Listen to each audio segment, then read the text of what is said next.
Infelizmente, essas situações, com o uso da tecnologia para a prática de crimes, é uma realidade muito triste, porque o resultado, a consequência dessas ofensas, normalmente ele é muito mais drástico, muito mais grave, tanto do ponto de vista corporativo, tanto do ponto de vista pessoal. Então é muito comum, por exemplo, alguém difama o presidente de uma empresa, alguém faz um vídeo mentiroso, uma montagem de uma imagem, uma notícia falsa, por exemplo, um boato. Isso hoje, em virtude do impacto do uso da internet, ele paralisa uma empresa. E aí o resultado ele é bem sensível e é uma atividade bem estressante. Mas cada um na sua atividade, eu escolhi essa e também vamos ver o lado positivo, não posso reclamar. Barack Obama alerta sobre riscos na internet. Olha que interessante ali, olha, fala. Algumas dicas práticas, né? Todos sejam muito cuidadosos com o que postam no Facebook. Porque na era do YouTube, tudo que vocês fazem pode ser acessado mais tarde. Não é? E se eu, por exemplo, resolvo tirar uma fotografia de todo mundo aqui agora ou fazer um vídeo com o meu smartphone? Né? Alguns não vão se sentir confortáveis. E se alguém está gravando o meu áudio ou me filmando sem eu saber, eu também posso não me sentir confortável. Mas e se, por exemplo, eu vou à praia e tem alguém lá me filmando com o seu telefone celular? A pessoa pode fazer isso? Não é? Vai violar a minha privacidade? Será que o Google pode colocar uma câmerazinha em cima do carro e filmar as ruas, né? Indexar depois essas ruas no chamado Google Maps? Vocês lembram o que aconteceu quando os ministros do Supremo Tribunal Federal estavam analisando o recebimento da denúncia do mensalão? 2 ministros, né, eles começaram a conversar via comunicação instantânea no próprio software aplicativo do STF. E começaram a teclar, um com o outro, falando de um outro ministro, fazendo alguns comentários interessantes. E aí um jornalista, o que ele fez? Ele percebeu que estava acontecendo alguma coisa, ele pegou a sua objetiva, estava num local público, pegou a câmera, ampliou o objetivo e alcançou a tela. E começou a fotografar o diálogo. Né? O dia seguinte, era manchete. Nesse caso, o jornalista agiu adequadamente ou praticou um ato ilícito? Mais um pouquinho. Lembra no trágico acidente da TAM? O Jornal Nacional saiu ali uma imagem, né, quando saiu uma notícia dizendo que não era problema, não seria em tese da pista, enfim, o sujeito comemorou, estava dentro, né, de uma repartição pública com as janelas abertas. Será que também ali poderia ter havido uma ilicitude, houve abuso, não houve, etc.? Aí nós temos um problema difícil da gente resolver, vai ser resolvido caso a caso, que são as questões relacionadas à privacidade.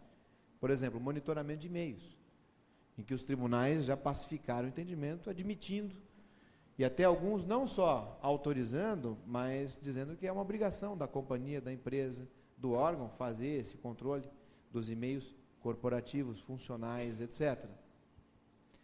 Primeira questão dessa natureza foi analisada nos Estados Unidos em 1960 e década de 60. O que aconteceu? E ali é um bom parâmetro para que a gente possa ter uma ideia. Um casal adquiriu uma propriedade próximo da cidade de Nova York, não Manhattan, mas de Nova York, só com um lugar mais isolado. E construiu um muro, uma distância de 5 quilômetros da casa, porque eles tinham princípios naturistas e gostavam de andar sem roupa na casa. Então, segundo os cálculos que eles fizeram, falaram, 5 quilômetros ninguém vai conseguir enxergar. Né? Até um dia que o sujeito descobriu isso, colocou uma escadinha, pegou a sua objetiva, ampliou e começou a tirar as fotografias. E isso foi parar nos tribunais, inclusive na Suprema Corte norte-americana, que deu margem naquela discussão célebre, né, do direito de estar só. E nesse caso, e aí acho que a grande solução é essa, houve o entendimento de que havia uma violação à expectativa de privacidade. Expectativa, essa acho que é a grande palavra. Com essa evolução toda, hoje, se eu for a uma praia, e se eu sei que todo mundo pode ter um telefone celular, eu preciso tomar mais cuidado. Vocês lembram o que aconteceu com um casal de namorados, né? Que foi à praia, quando o namoro esquentou, eles foram ao mar, não para esfriar o namoro, mas para ter um pouquinho de privacidade, pelo menos do umbigo para baixo. e foram ali, naquele caso, fotografados, filmados, mas com um outro objetivo. Não foi uma pessoa comum, foi um jornalista com um objetivo específico. E o ilícito está aí. Um dia um aluno meu perguntou, mas se viesse alguém com uma câmera submarina, né? Falei, mas aí seria total violação à expectativa. Isso não está dentro ainda da situação normal, né? Mas eu até brinco, falo, hoje quando eu ando na rua, ou quando eu faço uma apresentação, enfim, 24 horas por dia, eu já presumo que pode ter alguém, principalmente se eu estiver num ambiente público, aí sim, eu acho que o risco é maior, porque a discussão da eventual quebra da expectativa é mais difícil, alguém pode estar filmando. O senhor já pararam para pensar quantas provas eletrônicas nós fazemos num dia normal hoje de trabalho? Aliás, a maior parte são provas eletrônicas, desde a hora que a gente acorda com o dispositivo eletrônico, ligamos o celular, né? Triangulação das antenas, já sei onde está aquela pessoa.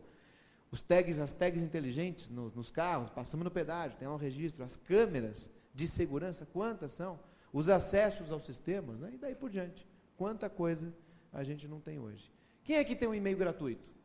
Tipo Hotmail, Gmail, etc. Ninguém tem? Vocês não usam internet, não? Todo mundo tem. Todo mundo tem.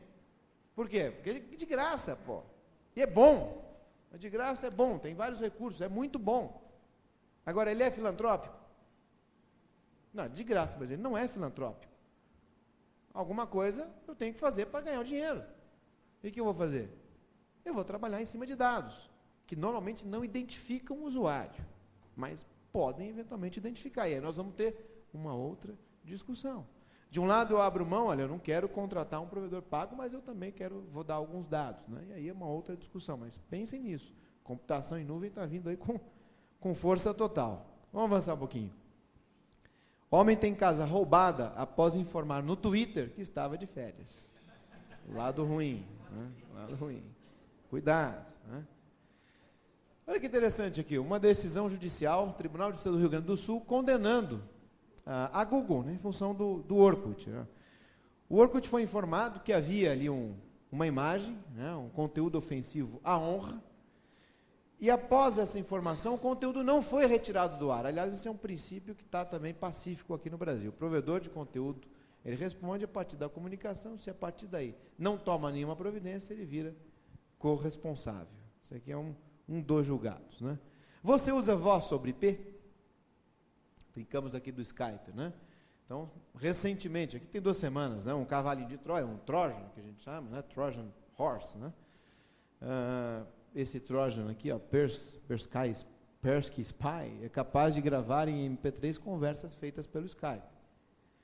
Existem brechas, né? Vulnerabilidades. O Skype ele ainda é bem seguro, mas já existem essas situações. Cuidado. Mais uma situação aqui, olha, esse aqui é muito interessante.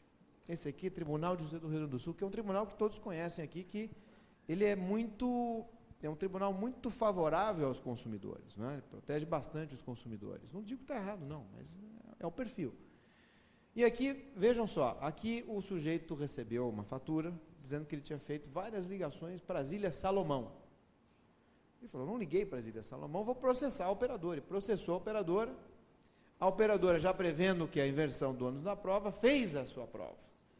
E fez a prova e conseguiu mostrar para o juiz e falou, aconteceu o seguinte, excelência, o sujeito que está me processando, ele gostava de acessar sites pornográficos. Em um desses acessos, ele baixou um programinha malicioso, tinha uma característica específica, ele era um dialer, que a gente chama. Lembra daquela conexão dial-up, que fazia aquele barulhinho, chatinho? Esse programa modificava o número padrão de descagem para o provedor local, sem o usuário saber. Então ele começou a acessar a internet usando um provedor de acesso nas Ilhas Salomão. Por isso que ele fez essas ligações internacionais. A operadora fez essa prova